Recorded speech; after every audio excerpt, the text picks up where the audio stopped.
What's the plan mga kabalagbagers? Food adventure na naman tayo ngayon. Alay, dito pala kami bumalagbag sa Batangas, Lomi House. May magandang waitress at ang pangalan niya ay Tess. Dito lang matatagpuan sa G. Tuason, corner Bloomington Street, Sampaloc, Manila.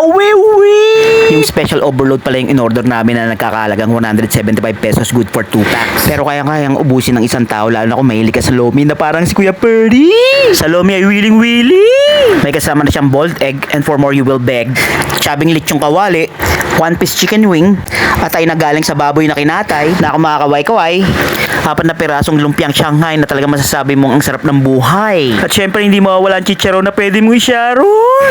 Todo talaga ang kilig ni Baby Love kasi kasama na naman siya sa aking vlog. Malinis at maayos ang kanilang place to be, kaya pwede mong dalhin ang yung meant to be. Ito nga pala ang presyo ng kanilang mga meals that you can easily deal. Meron din sila mga silog meals na pwede mong picturean at pang yung real. Shoutout pala kay Dong Bak at kay Kuya Ferg na nagsabi kung saan ito pwede balagbagin. Kaya kung hindi ka makapunta ng Batangas ay dito ka na lang magpunta dahil ang lasa ng Lomi ay hindi naman naiiba. So mga kabalagbagers,